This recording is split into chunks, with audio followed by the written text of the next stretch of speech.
Well, hello, Andrew, Fisher and Navarro. I'm going to go through this kind of quick, show you what I've created for both of you. Um, so I'm going to kind of show you what I've created and put them out on the field. Out here is my table. Um, let's get started. So all these holders I engineered, I built, and I made on a 3D printer. The first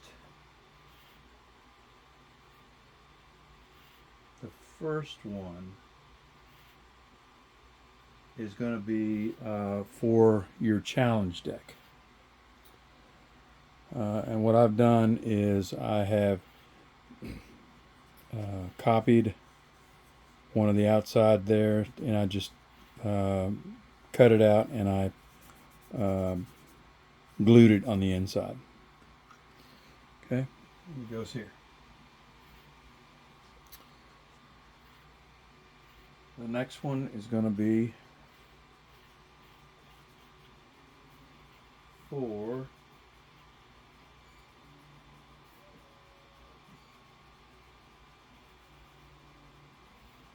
the, I'll get it in a second, hold on.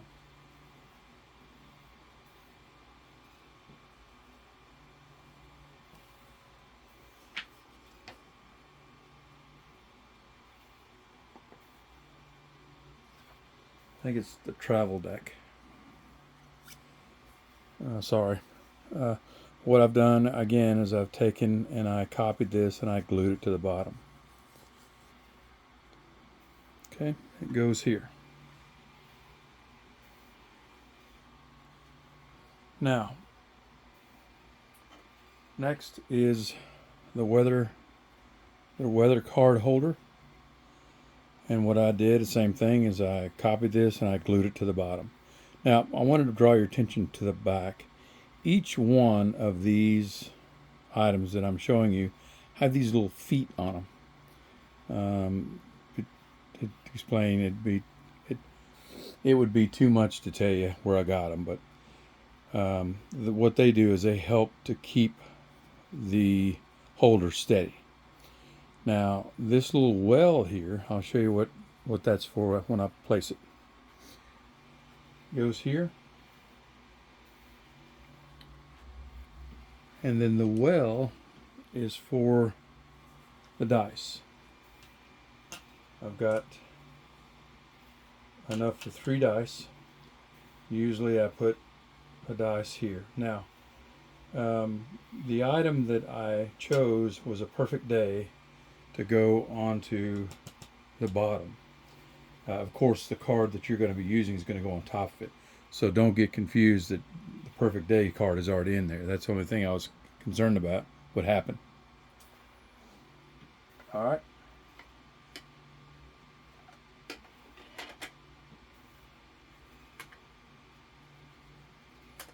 Now, next is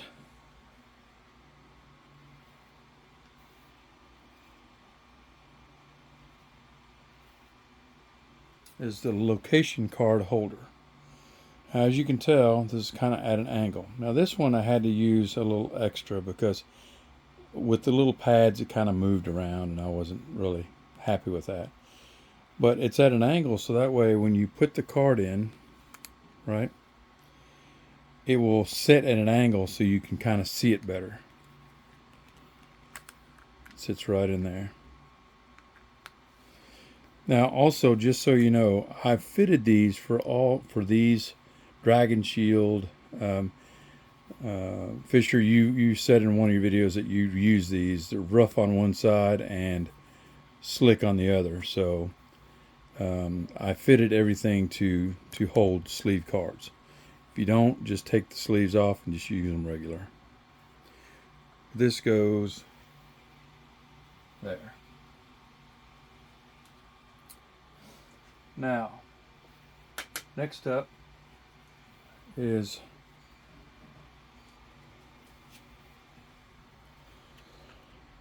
I noticed that in some of your videos that you use the way you use cards when you're doing a mission is that you will put a card at the bottom here that will be the focus of the mission. Let's say that's quiet. Quiet is here, and your mission card goes on top, kind of like that. So that's how that works. You've got the actual aim of your mission on the bottom there, and then you've got the actual mission card on top. Now I built you 2 of these, so that way if you've got 2 missions, you can use both of them. Okay, so those kind of go over here.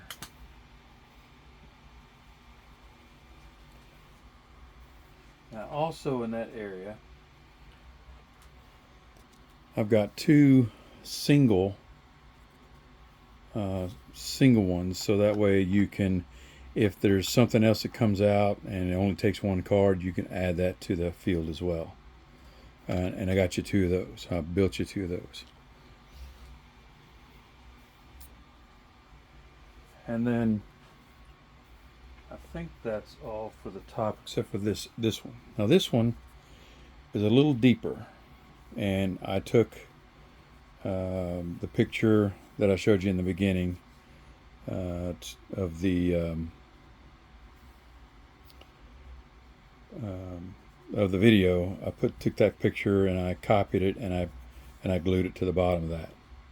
Okay, so this is used for, I think you've got a mission to where you've got to find loon, but in order to find loon or lun, you have to collect 4 not predators but prey, not 4 prey but 4 well, I can't think of the word now. But anyway, so what I usually do is I'll put the cards in here, and then I'll put a dice on top to let me know how many are in there. And then when I get to 4, then I empty it out. So this one goes, I just kind of set it over to the side. Now we're going to look at the player area. First thing, of course, is your deck. This is where your deck will go. Again, I printed this out and I glued it to the bottom here. Next to that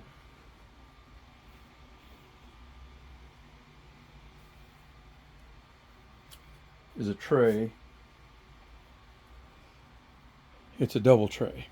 Now what I use this double tray for is I use it to put the round structure and the common test in, like so. And I set that next to here. Now if you don't want to do that, you can remove these cards and just use it as an extra card holder for another mission and put it up here. But it's designed for the round structure and the common test, and I set it here.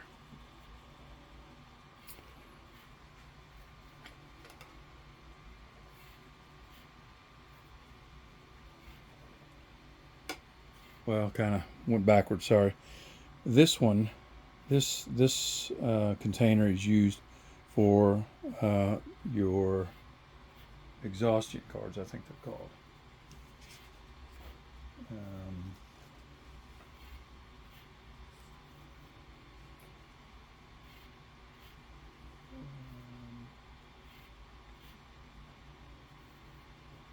I can't remember.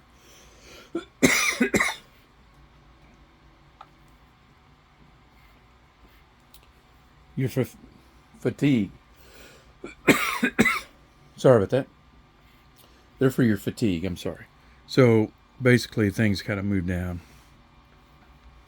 And the fatigue, the fatigue container goes over here.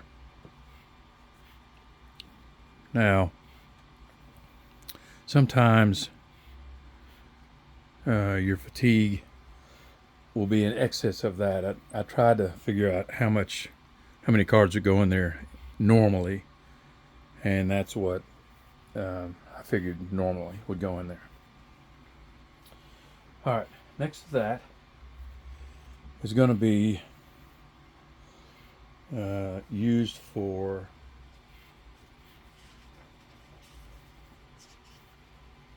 your aspect card. It's for your aspect cards together, and I'll explain how it works. So you set that down here. All right, now sometimes people will use dice. Let me get my aspect card in there real quick. Okay, so the aspect card goes here. Some people use dice. So if they use dice, then when you're done, you can take the dice and put it in the well here. It sits right there in the well. And then when you're ready to pick it back up and put it in place, pick it back up, put it into place. Other people use the upgraded tokens. Upgraded tokens like so. Let's just put it that way. This might answer your question. Alexa, stop. That's a bad thing about having Alexa. She's always listening. So when you're done, let's say that you do a test and you're done, you just take these and put them over to this other well over here. Then when you're ready, you put them back into place. All right. Now, after that, this is going to be where your well,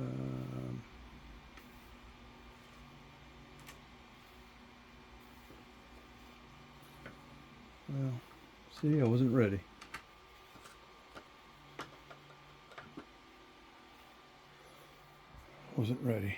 Well, that's all right. Okay, so this is where your Ranger card's going to go.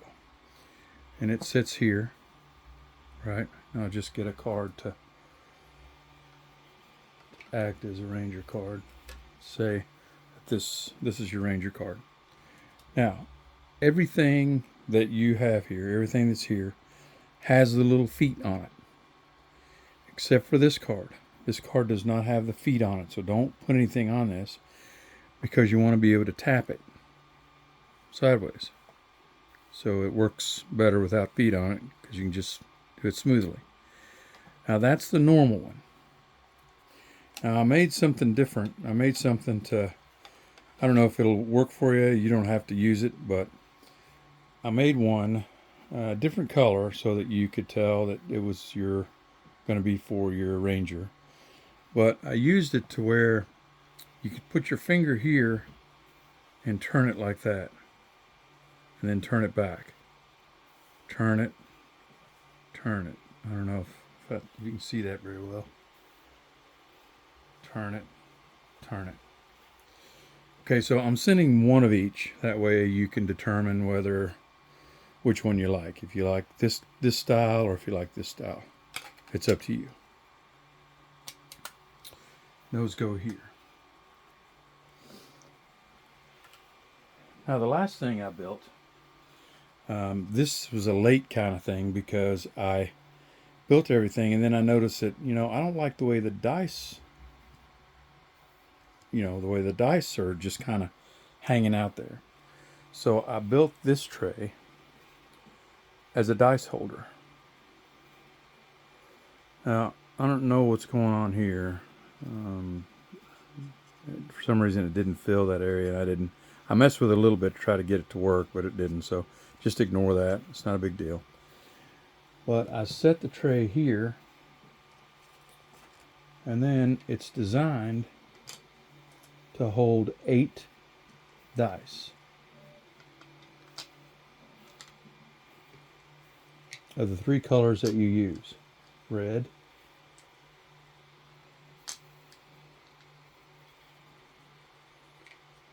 blue, and I use white on white. Okay, so that's how that sits. See how that sits? And what's cool about it is I put it to where they would be captured on this one side. And then all you got to do is just kind of hold this dice and then pull that dice up and kind of put it in and set it back in. So it's a pretty good system. So that's it. Now, hold on a second.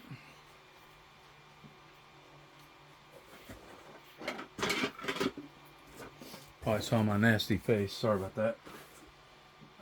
The ones that I've shown you out here, these are all Fishers. Navarro, I made yours green because that's what Fisher said that you would like. So you've got everything is gray except for the player section. You got all your player boards are the same as his. They're just made out of green. But the rest of it, like, you know, the weather card tray, the test tray, all those are gray as well. But all your player items are green.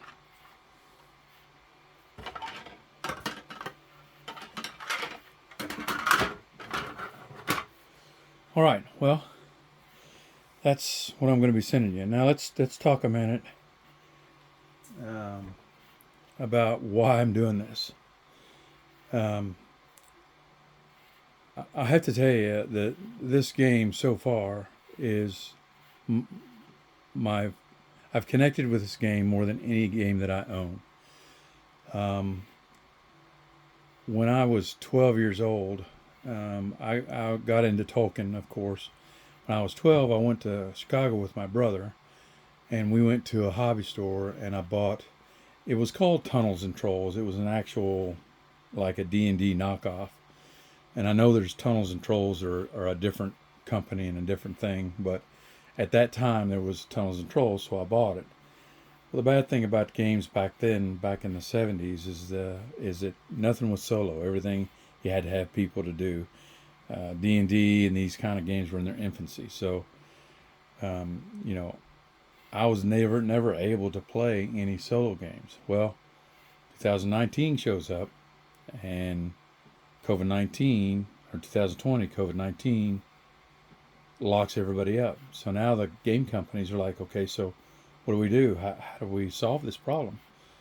They started putting out solo games. And then once they saw that there was a market for it, they were like, oh, okay, we're definitely going to put solo. So now, 2020, I'm 60 years old. So I've waited 50 years for games to come out that were finally playable solo. I live in a rural area where there's not a lot of people that play games, so I'm forced to play games solo. And let me tell you, playing this game solo is just absolutely fantastic. You guys did a great job. And so I knew that I wanted to build some trays for the decks and so on, because I'm one of those people that hates disorder and hates clutter, and so I wanted to make sure that everything had a place for it to look decent. Yeah, you're probably thinking, God, this guy's weird. Well, yeah, that's true. I probably am. But I just wanted to make sure that everything had a place where it could go. and wouldn't be flying all over the place. So I built my set. And then I thought to myself, you know what? The guys that put a lot of work into this game that has so connected with me, I think it would be cool if I think they would like to have a set as well. So I contacted Fisher and let him know what I was doing, and this is the result. Um, like I said before, I engineered them. I printed them out on my 3D printer, and they're going to be on their way to you. Now, there's a couple of things. One, if you get them, when you get this package and you start to use these things, and you find you don't like it, you find no, it's just too much. Have to drag out. I have to put everything, bring all this stuff out to play. Then I would ask that you please pass it on to someone that you know that would enjoy these items. If you can't find anybody, please don't throw them away. Please box them up and send them back to me, because I'm sure I could find someone that would enjoy it. Number two, you don't have to use all of this. If you just want to use the trays for, you just want to use these trays here, that's fine. If you don't like this, that's fine. Nobody likes everything in a game. I mean, I may love everything that's out here, but there may be items here that you guys don't like. You don't like the weather tray. You don't like this tray or whatever. Feel free to use as much of it as you want. That includes none of it or all of it. Also, if you decide you really love it and you start using it on some of your casts, some of your playthroughs, point them out if you want to, but just say that they were built for you by a friend of the channel who would like to remain anonymous. Because I don't know if you know this or not, you probably do, but your next set that you got on GameFound right now is almost $2 million. That's impressive. So I'm afraid that if I get too many people that like it, like what we've got here, I'll get inundated. I've only got one 3D printer. It took me 2 weeks to build all this stuff for you guys. So it would be impossible for me to keep up with everybody that would want some of this or all of this. Now, if you have close friends, one or two, maybe even three, that really want a set, and please talk to the guy. I'd really love to have a set of this. Then let me know. Contact me, and I will make them a set. But it's going to cost about $100 because of the material I have to use, the wear and tear on my 3D printer, my time. I figured $100 is about what it's worth to make all this. So now, why did I? Back to the question of why did I do this? Why did I make these? Well, again, I thought that you guys should be rewarded for creating such a great game. Plus,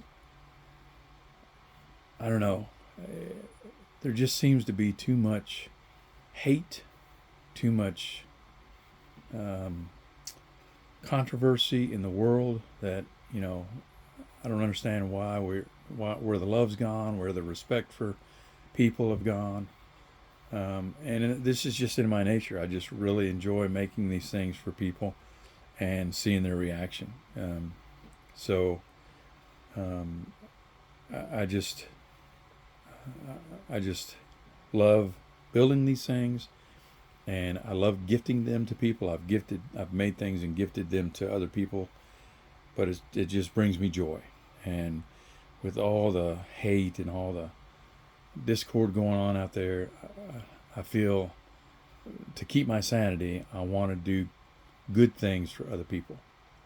Now, that being said, and understand, I built these things as a gift. So please understand that, number one. But if you find, if you look at this stuff and say, man, this guy went over and above, we've got to, do something to thank him. One thing that you could do is I missed out on the player mats and the area map, the green one and the brown one, or the brown one with it looked like the trees. So if you have any extra, or where I can get a set, I'll pay for them. It's not a big deal. But if you could direct me to where I could pick some of those up, because I've looked everywhere and they're nowhere. If you don't have any, or they're all sold out, do not send me your personal copies. Please do not do that. Only if you have extras, and just let me know how much it costs and I'll send you the money. So that's it. One other thing. I guess, Fisher, I've been talking to you the most. If you could please send me your address, or an address I can send these things to, because I'm ready to go with it. I'm ready to box them up and send them. I know that I told you that I was going to bring them and meet up with you in Gen Con. I still want to meet up with you in Gen Con, but I don't know. With the amount of stuff that's here, I'd have to put it in a backpack and lug it around, and I don't want any of it to get damaged. Plus, I want to get it into your hands as soon as possible. So, if you could send me an address, just message me like we've been doing on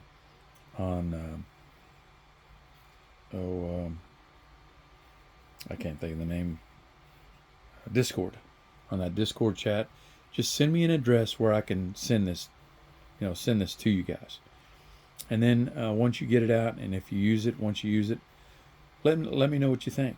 Let me know if you've had fun with it, or if in a couple of weeks you're saying, hey, we're sending all this back. We don't really want to use it. So, either way, doesn't matter. I enjoyed making this stuff, and I hope that you guys enjoy playing with it as much as I do. And again, thank you so much for creating this game, and I'm looking forward to the expansion coming out. It's so fun, and again, I've really connected with this game, and if I could, I'd love to jump into the cart and just walk with my staff through the valley. It just really is a special place. All right, well, I look forward to hearing from you. I hope you enjoy what I've created for you.